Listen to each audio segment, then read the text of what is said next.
Assalamualaikum warahmatullahi wabarakatuh. Balik lagi ke channel Su Koro Sensei. Hari ini kita akan coba membicarakan tentang aturan pelonggaran PSBB sampai komentar salah satu, saya nggak tahu tepatnya apakah dia selebgram ataupun artis lah. Intinya dia menyepelekan tentang COVID ini. Ya. Kita nanti akan berbicara juga tentang, menurut saya, tonton sampai habis dulu ya. Menurut saya bahwasanya sebagai objektivitas profesional, apa yang sedang terjadi atau dialami oleh petugas kesehatan merupakan resiko profesinya. Kita akan coba bahas nanti.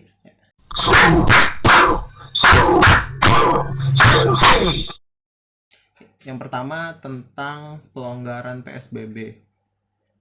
Pelonggaran PSBB ini dibuktikan dengan dibukanya akses transportasi umum, baik pesawat maupun kereta, walaupun embel-embelnya hanya orang-orang tertentu yang bisa menggunakan akses tersebut.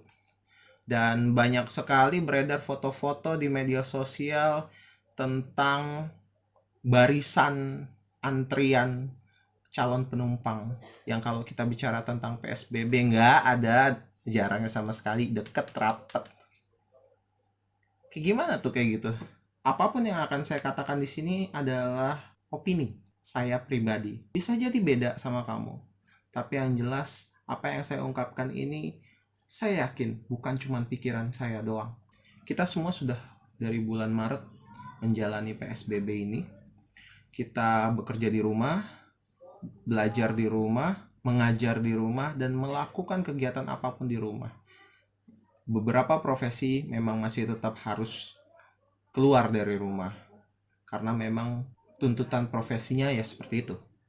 Tapi saat ini yang mau saya garis bawahi adalah tentang pelonggaran PSBB. Dimulai dari kasus penutupan McDonald, di situ banyak banget orang. Mereka mengikuti seremonial penutupan McDonald kalau saya nggak salah. Tempatnya ramai, desak-desakan. Itu letak PSBB-nya di mana ya? Dan juga kenapa tidak dibubarkan? Padahal katanya orang-orang itu harus berjarak dan juga di satu tempat tidak boleh lebih dari 5 orang. Bahkan di sekolah sekalipun, tempat saya mengajar, ketika ada anak yang berurusan dengan satu hal atau butuh ke sekolah, itu tidak boleh lebih dari 5 orang. Yang itu numpuk panjang. Ditambah lagi setelah itu ada berita bahwa PSBB akan dilonggarkan. Padahal kasus COVID itu masih terus naik. Mohon digarisbawahi, saya tidak takut dengan COVID, tapi saya waspada. Kita tidak perlu takut dengan COVID, tapi kita harus waspada dan harus paham apa yang harus dan tidak harus dilakukan. Berlanjut lagi tentang pembukaan akses transportasi umum yang udah mepet-mepet, udah kayak perangko itu ya. Kamu kalau lihat nih ya, itu antriannya nempelnya kayak apa? Kenapa nggak dilonggarin? Petugasnya kemana? Saya pernah lihat tuh komentar di Info DKI kalau saya nggak salah, di instansi terkait Angkasa Pura kalau saya tidak salah, sudah ada himbauan. Kita masyarakat Indonesia nggak bisa dihimbau. Kita masyarakat Indonesia didatengin pentung-peletuk gitu. Nah baru dah tuh. Karena memang apa, habitnya kita nih, kebiasaan kita belum bisa untuk dihimbau. Kenapa? Dihimbau untuk tidak pulang kampung. Oh iya, sekarang banyak orang yang pulang kampung. Info terbaru tadi, Pantura itu banyak motor pulang kampung. Karena apa? Dihimbau, tidak diberi larangan, dan tidak diberi konsekuensi. Hukumnya belum berjalan dengan baik. Kalau memang sudah ada hukum, sudah ada konsekuensi, tentu tidak akan terjadi seperti itu. Saya tidak mau bicara tentang agenda politiknya pemerintah, itu urusan pemerintah. Saya hanya bisa mendoakan semoga pemerintah sehat, baik sehat fisik, sehat mental, dan sehat pikiran untuk menjalankan pemerintahan dan juga menghadapi keadaan seperti sekarang. Tapi semoga semuanya teratur dan sadar. Saya tinggal di sebuah kosan di area Palmerah itu Jakarta Barat, sedangkan rumah ibu saya itu ada di Tangerang Kabupaten. Saya nggak berani pulang ke rumah. Kenapa? Yang pertama, saya nggak tahu apakah saya membawa virus as a carrier. I don't know. Itu yang pertama. Yang kedua, Pemprov DKI juga melarang kami untuk keluar wilayah, karena saya paham maksudnya apa. Dan saya menjalani itu. Sekarang, banyak sekali orang, saya mau bilang bodoh, terlalu kasar, tapi benar. Mau bilang on, sarkas, tapi iya. Tapi saya garis bawahi dulu ya. Yang saya bilang bodoh adalah orang-orang yang nekat atau memaksa pulang kampung hanya karena dia ingin menghabiskan waktu di kampung halaman. Itu yang saya garis bawahi bodoh ya. Kalau orang-orang yang pulang kampung karena memang dia tidak bisa hidup dan tidak bisa bertahan hidup di Jakarta karena penghasilannya tidak ada, saya tidak bilang mereka bodoh. Itu keadaan. Karena apa? Di pemerintah kita begini. Mohon maaf pemerintah, semoga pemerintah jadi lebih baik. Saya tidak bermaksud menghina, tapi fakta di lapangan seperti itu. Saya adalah orang ber-KTP Kabupaten Tangerang, tapi saya sekarang posisi di Jakarta. Saya tidak dapat bantuan. Bukan berarti saya mengharap bantuan, tapi ada banyak orang-orang yang seperti saya yang KTP bukan KTP DKI, tapi kami dilarang untuk keluar daerah DKI. Alhamdulillah saya masih bisa bertahan hidup sampai sekarang. Bagaimana dengan orang-orang yang KTP-nya di luar DKI dan kehilangan mata pencarian? Terpaksa mereka harus keluar daerah, pulang kampung, atau mudik, terserahlah apa itu bahasanya. Tapi yang jelas saya tidak membodoh-bodohkan orang seperti itu keadaan. Tapi bodoh dan on adalah orang yang memang kangen sama kampung. Anda nggak suka, terserah, saya nggak peduli juga. Kenapa? Karena sikap Anda itu menghasilkan sebuah konsekuensi. Banyak berita, ada suatu daerah yang tidak pernah tercemar atau tidak tercemar dengan COVID, tiba-tiba karena ada orang yang pulang kampung, satu desa kena semua. Oke. Lu tuh bawa virus, bro. Jadi tolong banget ini, saya harap untuk orang-orang yang memiliki jabatan dan memungkinkan untuk mengambil kebijakan, mohon dikaji ulang tentang pelonggaran PSBB. Apakah itu berarti mereka tidak kasihan dengan orang-orang yang bekerja untuk merawat pasien ini? Bisa jadi, karena banyak sekali petugas medis terutama yang akhirnya mereka pasti sangat kecewa.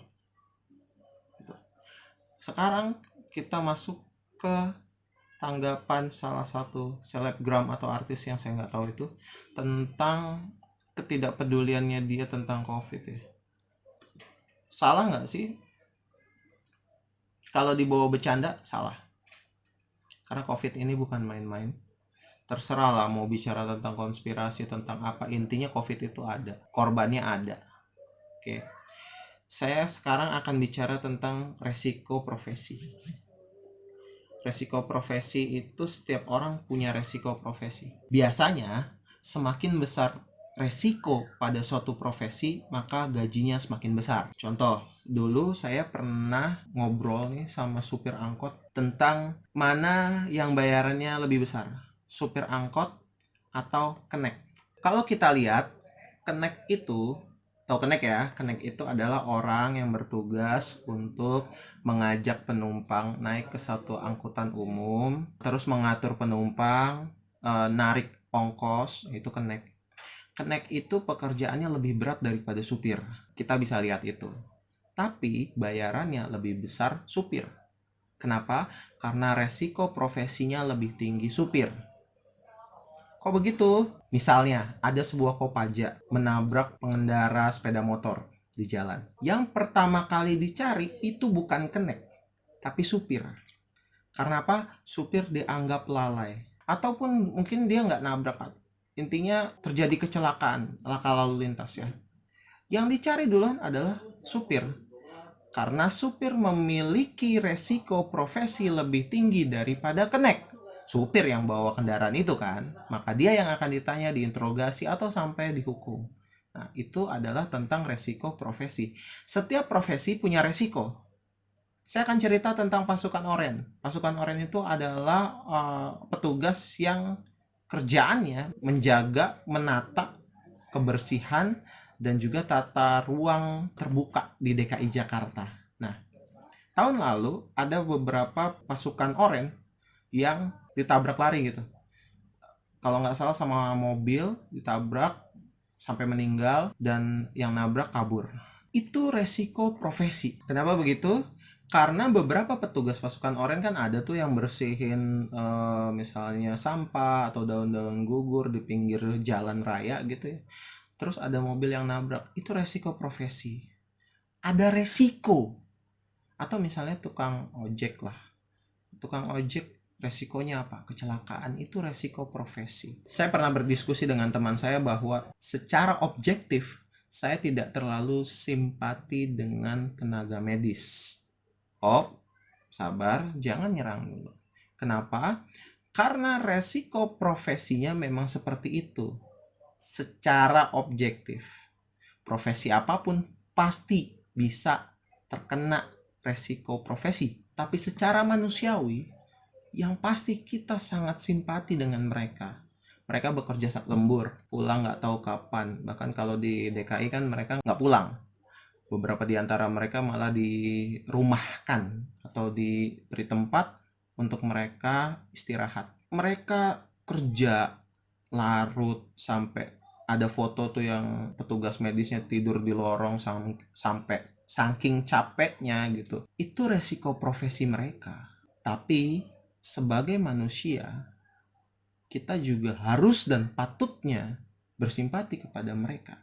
Bagaimana cara bersimpati dengan mereka? Yaitu menjaga diri kita dan keluarga kita agar tidak terkena dan ikut-ikutan dalam pandemi ini. Ya, yang pasti nggak kena corona. Karena apa? Kalau di antara keluarga kalian atau bahkan kaliannya sendiri kena, maka tugas dari tugas medis ini jadi nambah.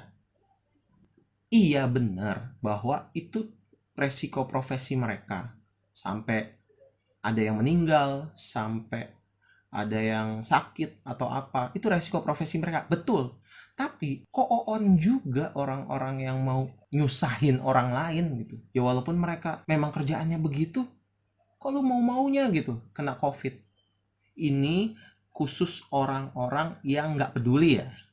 Kalau orang yang ya tiba-tiba kena lah, dia udah jaga diri tapi ternyata kena. Kan ada tuh kemarin kasus ibu-ibu kena covid karena tertular dari sayuran yang dia beli di tukang sayur. Beda itu urusannya, itu kecelakaan terhitungnya. Tapi kalau orang-orang yang abai dan lalai dan bodoh amat dengan covid itu, mereka ngumpul di jalan, mereka nongkrong bareng-bareng, mereka masih apa, dan mereka kena covid, itu on. Itu bodoh. Dan itu menambah tugas dari tugas kesehatan ini atau tenaga medis. Sampai di sini saya harap kalian paham, walaupun semua orang punya resiko profesi, bahkan guru pun punya resiko profesi. Resiko terakhir atau resiko yang paling berat bagi seorang guru itu mati. Bisa jadi mati karena stroke atau darah tinggi karena ngadepin murid yang bandel banget misalnya. Bisa jadi. Setiap profesi punya resiko profesi, tapi setiap orang punya otak buat mikir bagaimana caranya kita semua bisa berjalan dengan baik-baik saja. Saya harap kamu dapat poinnya. Itu aja pembahasan dari hari ini. Stay at home, tetap di rumah aja. Udah, sabar. Saya juga jujur, bosen. Kalau saya bilang, saya ngegelinding 3 kali udah mentok tembok. Tapi mau gimana pun ya udah, kita harus sabar sampai ini selesai. Doakan tenaga medis dan orang-orang yang berhubungan langsung dengan urusan percovidan ini atau orang-orang yang memang harus tetap di luar. Ayo kita doakan bersama, semoga mereka tetap sehat, semoga rezeki mereka lancar. Rezeki itu nggak cuma uang ya, dan semoga penyakit ini segera berakhir. Terakhir, saya doakan untuk pemerintah, semoga Allah melapangkan pikirannya, melapangkan hatinya, mensehatkan badan, jiwa, raga, otak, pikiran. Amin. Assalamualaikum warahmatullahi wabarakatuh.